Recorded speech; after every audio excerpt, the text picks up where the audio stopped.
when I was a kid. Somehow I ended up with a patch, a nice round patch. I think I have it in my iPhone somewhere. Hey, it's Lacey, and this is episode 2 of our Arctic series, Cold Front. My name is Willie Hensley, and I was born in Kotzebue, Alaska, in 1941. Willie is the kind of guy if you ask about this embroidered patch from his teen years in Alaska, he'll start his story in the 1800s. In the 1800s, when they discovered the bowheads, we were somewhat inundated by the whaling world. But you listen, because Willie's been a lot of things. Professor, state senator, lobbyist, storyteller. And his Alaska is a place where someone from away has always wanted something. It's just the who changes. The Second World War, of course, brought huge attention into Alaska because Alaska was attacked by the Japanese. It was a war zone out there. And it got everyone mobilized, including his small Arctic community. And there was a huge effort to defend Alaska. Men and women both joined up. There were a lot of skeptics, people who thought maybe the native people would be negative towards participating in the defense of a country that had, basically taken them over. But they did participate. And when Willie was just a small child in the 40s, U.S. planes were flying out of Alaska to Siberia to support the Russians in their fight against the Axis. But of course, after the war, when the Cold War started, the United States and the Soviet Union became enemies. Pretty soon, the U.S. was asking people to look out for suspicious activity in the skies. And they recruited kids like Willie. It was called the Ground Observer Corps. So we kind of felt like we were part of this effort, to defend the country. In practice, the patches they gave the kids were just a little extra propaganda. But the start of the Cold War led to a lot more than just propaganda. In the Arctic, anti-Soviet radar sites dotted the landscape. A new effort called the Distant Early Warning System. There was one right on the outskirts of Kotzebue. In our case, it disrupted our community life quite tremendously in Kotzebue.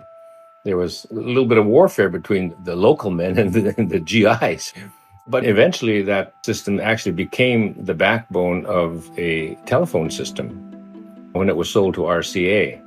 So eventually we came into sort of the modern communications world through that system when it was privatized. The world that Willie was born in, a rare shortwave radio, mostly closed off from everywhere else, he says it has majorly changed. And the way that he sees it, that change was nudged along by this dual-use technology, which brings us to today. 5G will be much more embedded in our societies than anything that went before, which means that we really need to trust it. Huawei, the world's leading manufacturer of 5G network gear. A U.S. campaign seeks to have allies around the world dump the supplier for security reasons. What the U.S. has done shows clearly that the market economy and fair competition principle it claims to champion is nothing but a fig leaf. As a matter of Chinese law, the Chinese government can rightfully demand access to data flowing through Huawei and ZTE systems. Huawei has no special relations with any government compared to any other private companies across the world with their governments. Just like radio or the telephone system, 5G internet has the power to change how our world communicates once again. And where this has been playing out the loudest is in the Faroe Islands, just between Iceland and Scotland. See, Huawei is known for its cold weather-capable hardware. Its gear had been a big part of the Faroes' super-fast 4G. And it was pushing hard to help this piece of the Danish kingdom lead with this next generation of tech. As the Faroes were driving toward this deal locally, though, around the world there were more and more concerns about this company. Huawei is the world's largest maker of telecommunications equipment. Could the Chinese company really be spying on us? Ottawa's announced it is banning Huawei from its 5G network. Europe is divided on how to approach Huawei. Some countries are lining up with the US and restricting Huawei or not using its 5G technology at all. The 5G contract went to Ericsson instead, but not before regional media reported that China had threatened to pull a big trading deal if the Faroes didn't choose Huawei. Chinese diplomats have denied this. But if it's true, it's just one of the ways that Chinese companies and government agencies have been taking a major interest in the North. A state construction company, for example, bidding to build big Arctic airports. The transport ministry collecting a fleet of icebreakers. a propaganda official trying to buy enough land for a golf course in Iceland in a place where golf can't actually be played. Those projects, along with China's general push into the Arctic, have been raising eyebrows for the U.S. and its allies. They're just trying to worm their way into having a position so that they will have information and where they will try to influence whatever decisions that need to be made, whether it's military, resource, strategic. That's what countries do. I think our own country has been slow, really, in organizing itself to protect its own interests, in my opinion, in the Arctic. So what we want to know today is, what does China want from the North? And what does this interest mean for everyone else? Katie Toth reports. Hey, it's Lacey. As you likely already know, we are living in the golden age of cybercrime. How can we ensure the security of our information and our financials, not to mention our peace of mind? Well, I recommend listening to What the Hack with Adam Levin. It's a weekly true crime podcast featuring tales of hacks, scams, and a rattle bag of cyber swindles. Learn about the dangers of trolling opponents, discover what sort of links you should never, ever click, and get the inside scoop on all sorts of crazy scams happening on your favorite apps. So go ahead, follow What the Hack with Adam Levin on Apple Podcasts or wherever you listen. Most Americans don't know that thousands of U.S. residents live north of the Arctic Circle, which might explain why the U.S. is sometimes referred to as the reluctant Arctic state. But if you heard Mike Pompeo going at everyone in the 2019 Arctic Council ministerial meeting, you'd have no idea. Do we want crucial Arctic infrastructure to end up like Chinese constructed roads in Ethiopia, crumbling and dangerous after only a few years? Do we want the Arctic Ocean to transform into a new South China Sea, fraught with militarization and competing territorial claims? I think the answers are pretty clear. China responded promptly. The relevant U.S. criticisms on China's role in the Arctic are the complete opposite of the truth, and it runs counter to the general trend of peaceful cooperation in the Arctic. It's completely confusing right and wrong and has ulterior motive. You have to understand, these Arctic governance events are usually chill. Mike had no chill. There are only Arctic states and non-Arctic states. No third category exists, and claiming otherwise entitles China to exactly nothing. He was fired up because just a year earlier, China had called itself a near-Arctic state and said that, especially given the impacts of climate change, the Arctic's future would belong to the shared interest of humanity. It's a nice argument. It's also convenient if you want to be involved in decisions about a place you have no physical connection to. China has been very interested in engaging in things that are overtly abiding by the rules-based order and the norms of the region. Marisol Maddox is with the Wilson Center, and she studies non-Arctic states in the Arctic. The fact that they will, if the opportunity presents itself, make an argument for why they should have a larger role in the region, and the way that their presence may impact the norms is concerning, because things like transparency, respect for human rights in terms of the workforce that is building infrastructure, high transparency related to environmental disasters and response. So there's a lot of concerns there. So I think a year after China got its permanent observer seat on the Arctic Council in 2013, President Xi Jinping said the country strives to be a polar great power. And the year after that, the CCP identified the deep seabed, outer space, and the polar regions as China's new strategic frontiers. But what does China even want in the Arctic? They're interested in oil, gas, minerals. They're interested in the fish in the Arctic. They only have about 12% arable land. There's a lot of interest in potential protein sources from various places, and the Arctic is one of those. Climate change is moving some fish north as the oceans warm. It will also change how Chinese companies can get their goods to market. Mike knows. Steady reductions in sea ice could potentially slash the time it takes to travel between Asia and the West by as much as 20 days. So basically, the context of climate change that's accelerating is creating conditions that make the presence of certain actors like China more significant in ways that it was not before. Mia Bennett, who teaches Arctic geopolitics at the University of Washington, says China and other Asian countries, South Korea, Japan, even Singapore and India, have skills they want to leverage in the Arctic too.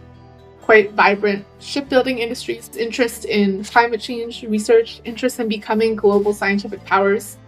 But while climate change is real, it's also important not to blame all this interest in the Arctic on that.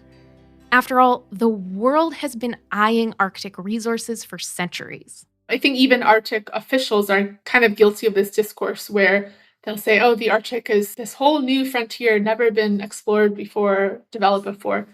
But I think that does a disservice to the centuries of exploitation led by often outsiders who went up to the north, even in the iciest, harshest conditions, and still managed to get resources out, destroy lands, displace indigenous peoples. I think that history is important to recognize. British explorers were looking for new shipping routes for their patrons. Dutch whalers were looking for oil, and Russian traders wanted as many furs as they could get their hands on. Furs that, as early as the 1500s, they needed to trade with China, which wanted these resources and had all of the hottest commodities to offer in return: rhubarb, porcelain, tea. China's interest in the North is not completely new or unique to China. But when people act like it is, that adds another layer to how we talk about the future of the region. There definitely is a lot of fear-mongering, which I find, I don't want to say it's necessarily racist, but I do think a lot of it is this kind of orientalizing discourse that sees in China all of these nefarious impulses. So what do all of these competing ideas mean for people who live in the North?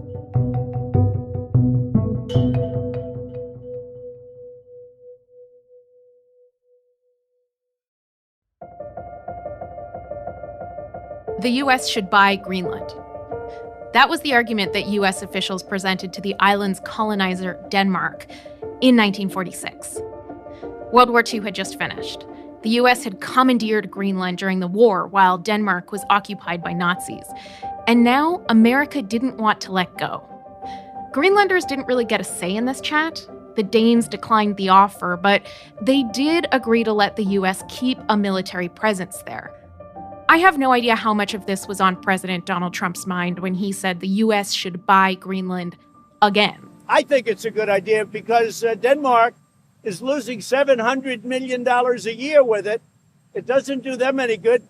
This after Trump even had the White House counsel look into buying the massive island, which is loaded with oil and precious metals. President Trump postponed a meeting with the Prime Minister of Denmark Tuesday over the purchase of Greenland. Earlier, Mette Frederiksen called the idea, quote, absurd. I thought that the Prime Minister's statement that it was an absurd idea was nasty. I thought it was an inappropriate statement. All she had to do is say, no, we wouldn't be interested. They caught on immediately. They found out, okay, we cannot say we want to purchase indigenous peoples. That's a big no-go. That's Pele Broberg. He used to be Greenland's foreign affairs minister. Then he got in hot water for saying only Greenlandic Inuit and not settler Danes should be able to vote on Greenland's independence. Further Greenlandic independence from Denmark is super important to Pele. So important that he made a public argument saying Greenlanders should actually look at what former President Trump had to offer. I advocated that if this was one of the ways we could get free association, get away from the dependency of Denmark, I was all up for looking at it. I never exclude anybody when making a deal like that. When Pele says he never excluded anybody from that kind of deal, he means it. The leader of his party, along with Greenland's prime minister at the time, visited Beijing to meet the Import-Export Bank of China and two Chinese state construction companies about financing and building new airports on the island. Pele was not a fan of the airport projects, but since they're happening, his party wanted to see all their options. It was just to see if there's in any way, shape, or form a possibility to get a lower interest rate and stuff like that in China. just to see if there was anywhere to go outside the Danish realm, because frankly, we are very fed up with the limitations from Denmark with regards to, well, basically everything we try to do to promote independence in Greenland. We are not seeking independence to get away from the Western Alliance, if you put it like that. We are doing with regards to the Kingdom of Denmark. We don't want to be part of the Kingdom of Denmark. Pele says Greenland's leadership wouldn't have accepted Chinese financing in the end anyway. They realized on their own it was still expensive and it would pose political problems. But he says Washington heard that the Greenlanders were courting China and did not like this. They thought that China was going to own part of the airports or infrastructure, which was in no way, shape, form true. Whether they were going to own the airport or not, it's true Chinese companies were on the short list to build these airports. And some experts say just doing that in Greenland would have gotten US hackles up. Either way, this comes to a head in domestic politics. The big breaking point in 2018 came when the Prime Minister of Greenland at that point went to Denmark and negotiated without our knowledge an agreement for the Danish state to become a part owner of the airport projects. And in exchange for that, they got veto rights for everything we're doing with the airports. At this point, Pele's party says this isn't what independence looks like, and they withdraw from the governing coalition entirely. For what it's worth, after it became clear that China wouldn't be able to finance the project, the Chinese construction company withdrew its bid to build it.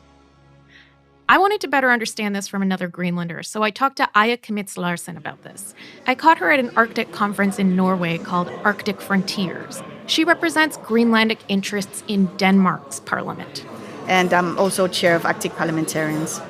She says Greenlanders are too often sidelined by Denmark on foreign policy.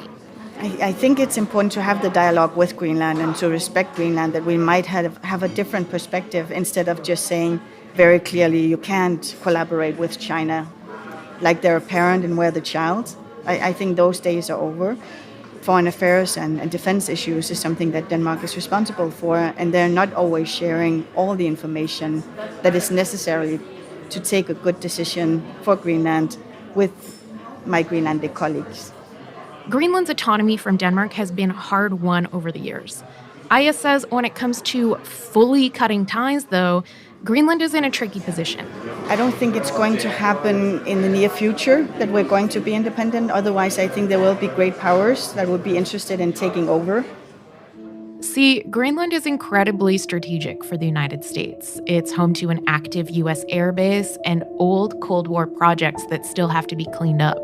The strait between Greenland and Iceland is also one of the only routes ships can take from Northern Europe into the Atlantic Ocean. But it's also key for China. It's full of the rare earth minerals it needs to continue its manufacturing dominance. And if China wants to be a player in the Arctic, it needs to build relationships with people who live there. You know, the interest from China, Russia, and US is affecting Denmark as well. And many of my colleagues were saying it was a wake-up call when US wanted to buy Greenland. It's thought-provoking, of course. It shouldn't be like that, but that's the way it is. So this puts Greenland at the center of a lot of attention they are deciding how to handle. If you asked me 5 years ago, a lot of my colleagues would say all money are welcome to Greenland. If you ask me now, I would say some money are welcome, and we need to be aware of what money and what they're doing. Instead of trying to buy Greenland again, the new administration sent Greenland $12 million for sustainable development. And Secretary of State Blinken visited the island in 2019. Pele was there. One of the things that was quite rewarding, meeting up with Secretary Blinken, was that he confirmed the mutual feeling we have with regards to China.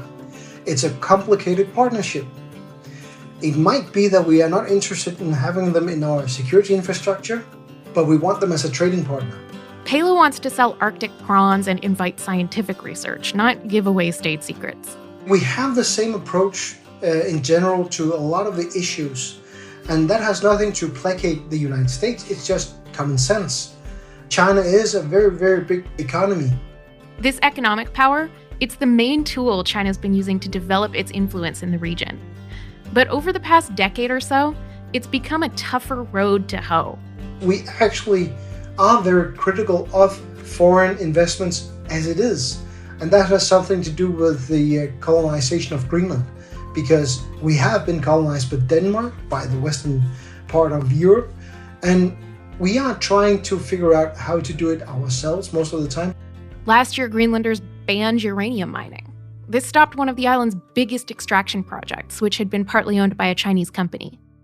Mia says these roadblocks are happening to China all over the circumpolar world. So when you get down to a lot of the brick and mortar of infrastructure building in the Western Arctic, we could say, I think Chinese investment is coming up against an increasingly closing door in some sense. Meanwhile, the door between China and Russia, that's been opening. According to one report, Russia is the only Arctic country where foreign direct investment from Chinese state-owned companies looks to have increased in the years just before the pandemic.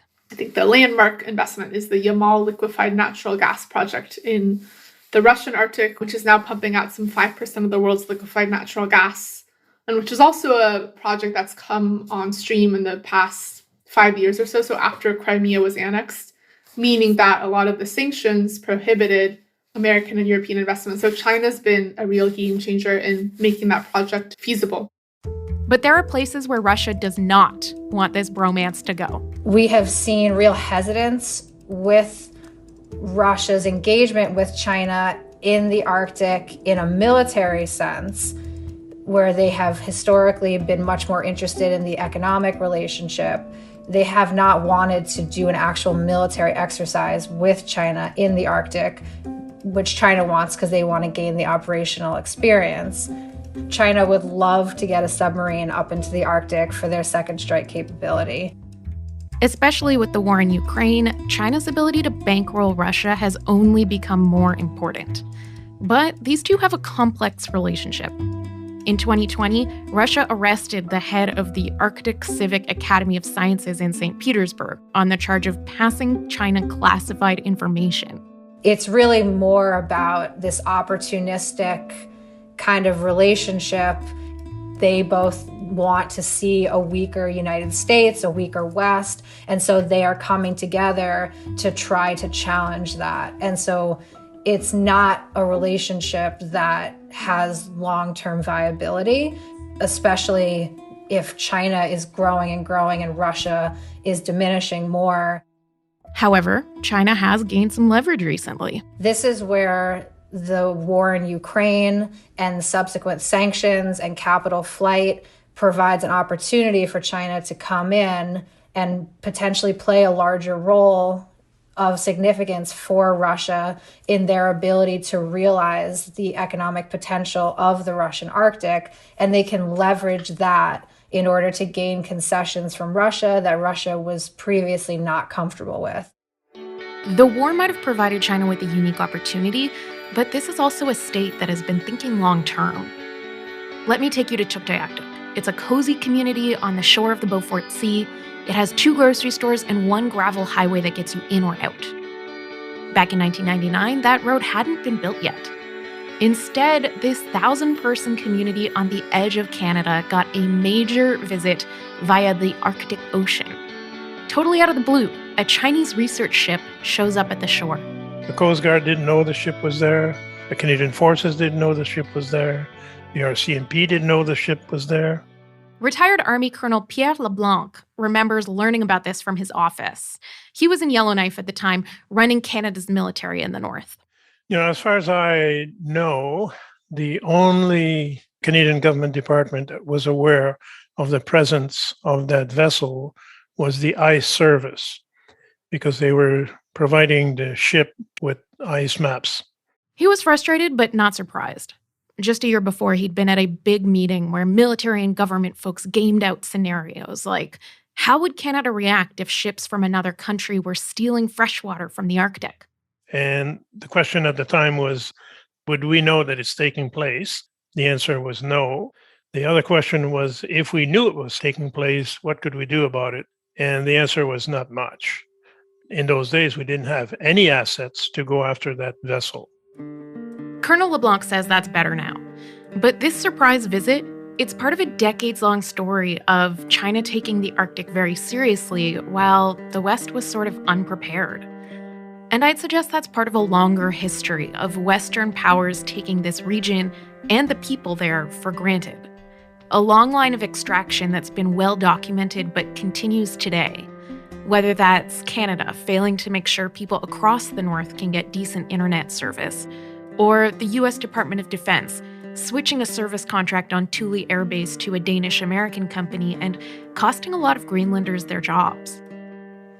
If China's business activity is so concerning to these countries, they might have to start rethinking their approach. For Inkstick Media, I'm Katie Toth. Next time on Things That Go Boom. All votes must weigh equally, not just the votes of those with the greatest financial ambitions and thickest wallets. This episode was produced by Katie Toth with a little bit of help from me. It was edited by Nikki Galteland, Christina Stella, Sahar Khan, and Denize Nakiko. Thanks to the band Pilksilk for our theme song for this project, and to Nanook for the background tunes. Additional music for our show was by Darian Schulman, and as always, Robin Wise makes each episode sound fresher than a dip in the Arctic Ocean. Thank you to the supporters and foundations that make our work possible. The Carnegie Corporation of New York and Parters Fund, as well as Inkstick supporters, including the Cologne Foundation, Craig Newmark Foundation, Prospect Hill Foundation, and the Jubitz Family Foundation.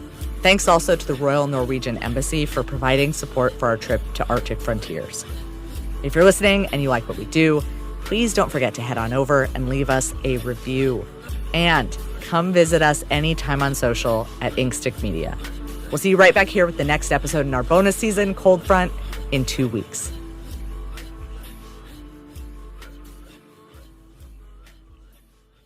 I thought it was a very not nice way of saying something. They could have told me, no, this is something that's been discussed for many years. Harry Truman had the idea of Greenland.